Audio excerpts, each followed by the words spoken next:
Congresswoman Nita Lowey. She died Saturday after battling breast cancer.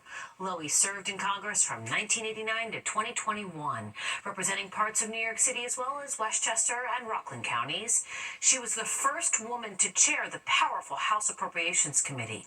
Nita Lowey was 87 years old.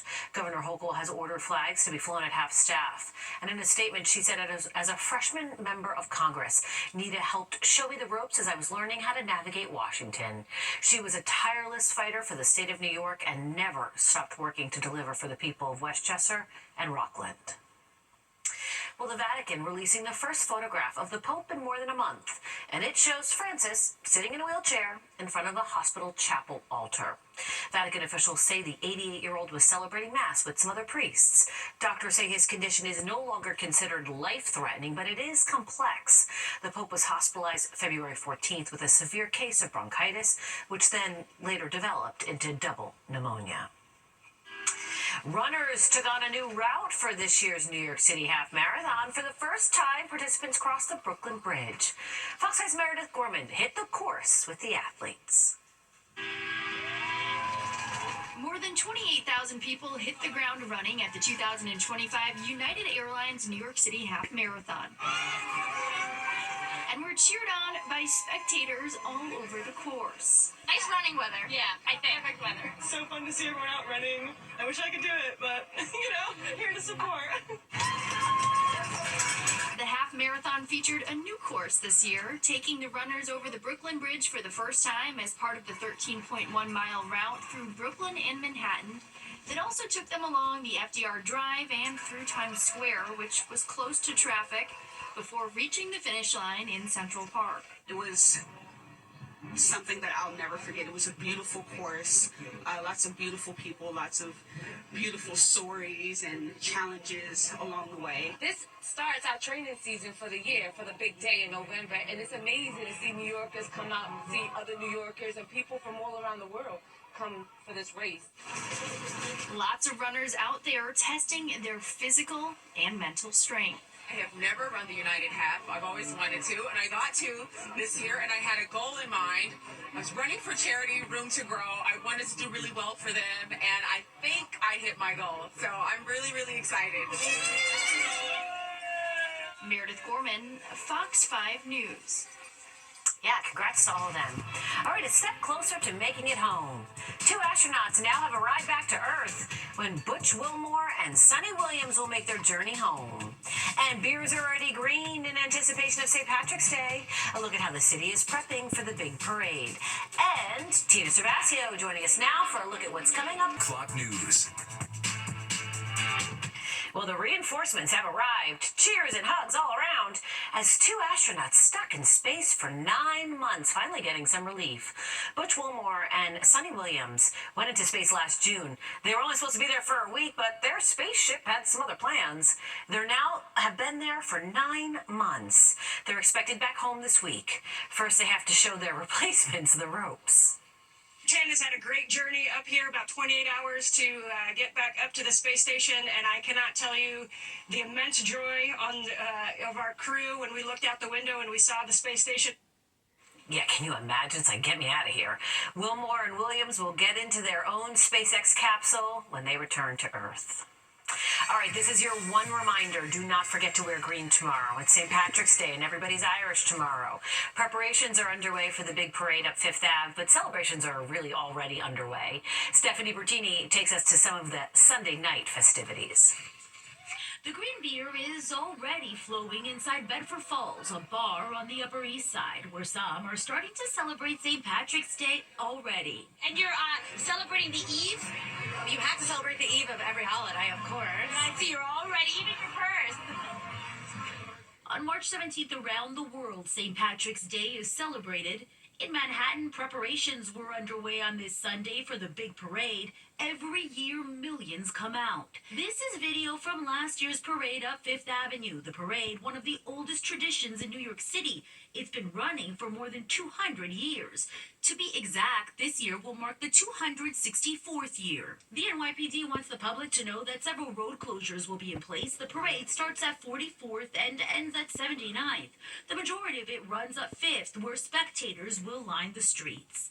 The holiday celebrated in honor of St. Patrick started as a religious feast, but it's grown into a multinational cultural celebration, and every year, many hope to catch some of that Irish luck. In Brooklyn, the 50th annual St. Patrick's Day Parade was celebrated a day early in Park Slope. Thousands came out to watch marching bands, dancers, and floats. We were so happy to celebrate. The event's motto, faith, heritage, history, tribute, and remembrance. This young woman clearly excited to celebrate her heritage. Are you Irish? I am. My mom's from Ireland. So it's also a cultural thing for you? Yes. And when it comes to celebrating, many bars across the tri-state are ready. A giant leprechaun sits outside the Playwright Irish pub in Midtown, and inside the decor is on theme too. While many have plans for St. Patrick's Day, I'm gonna go down to Wall Street with my friends. I feel like they have the best St. Patrick's Day bars. here's a reminder that Manhattan Parade is set to start at 11 a.m., rain or shine. Stephanie Bertini, Fox 5 News. Tornadoes, dust storms, and more. People across the South and Midwest in shock over the destruction. Hear from those who weathered out that storm. A massive storm system wreaking havoc across the country this weekend. Dozens of people have been killed. That system spawned deadly dust storms in Kansas and Texas, and it fueled destructive fires in Oklahoma, where nearly 300 homes were damaged or destroyed. Tornadoes also devastated neighborhoods in states including Mississippi, Missouri, Arkansas, and Georgia. There's people that was trapped in this house that's over here. They were trapped. We ended up getting his wife out that was trapped. We got her out. Like I said, we got Mike out. And then after we got most people accounted for that was here and got them all up to the Earth home that was up here that the guy was helping out. We ended up going through and cutting a bunch of trees out of the road to get EMS and fire department down here. It was just it was a very rough deal last night.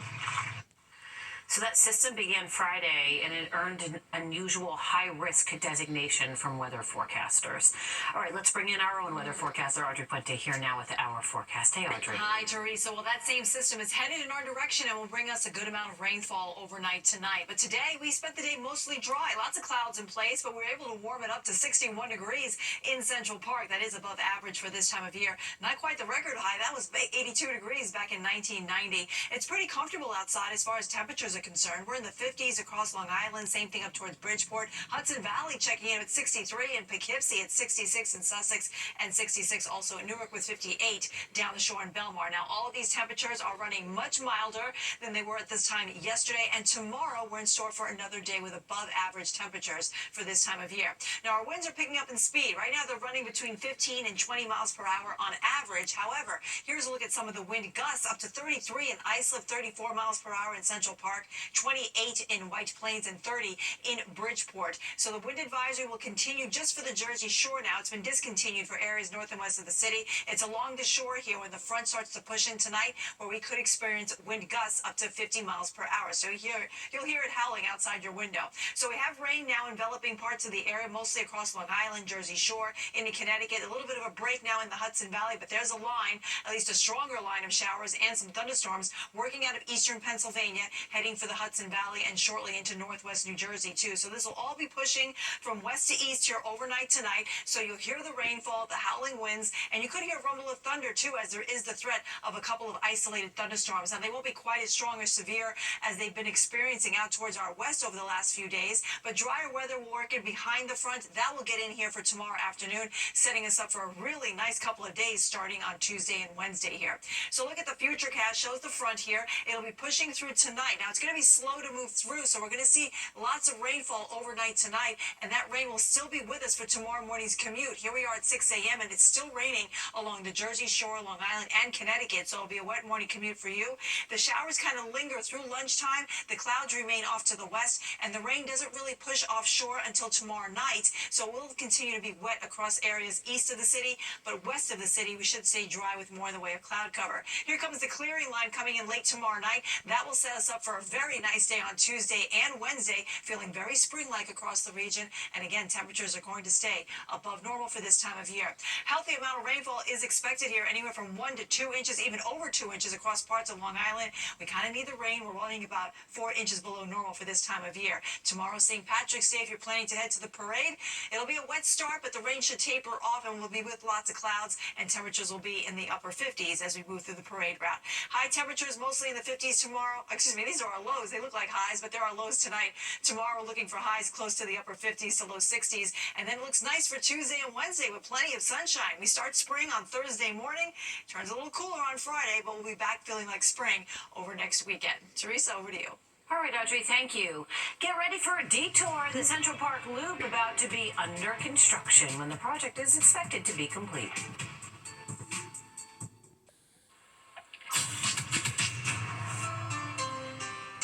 All right, time now for a look ahead at some of the stories that are happening this week. The New York City Council will continue its budget hearings tomorrow. Committees are analyzing agencies' use of funding, and they're also listening to testimony from city leadership as well as the public.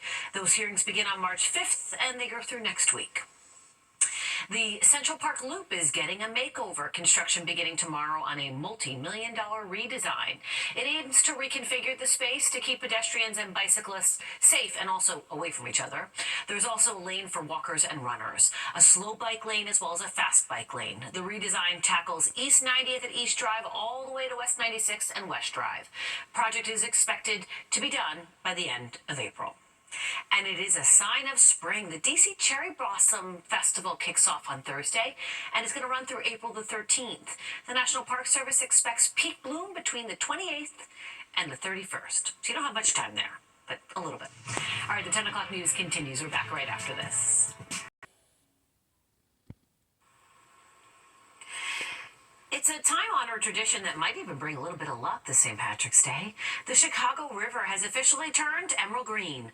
Irish eyes are smiling as they watch boats speeding around the river, spreading the dye the other day. Chicago has been doing this for more than 60 years to kick off St. Patrick's Day festivities. In case you're wondering, this dye is made from a vegetable-based powder. It's non-toxic, and it is safe for wildlife. All right, Audrey has a final look at our forecast. Hey, Audrey. Looks like we're going to see some really comfortable temperatures overnight, Teresa. However, we are expecting showers and even the possibility of a few isolated thunderstorms. It'll be windy tonight, too. And tomorrow's high temperatures will be in the upper 50s to low 60s once we get through the morning clouds and rain across the region here. Looking good for Tuesday and Wednesday. Plenty of sunshine on those days. Spring officially begins on Thursday morning. Teresa? All right, Audrey, thank you. That does it for us tonight. If you miss any part of the 10 o'clock news, you can always catch an encore on our free streaming app, Fox Local. You just scan that QR code right there on your screen. You can download the free Fox Local app on your phone, or you can stream our newscasts anytime. Don't go away. Sports Extra with Tina Cervasio starts right now.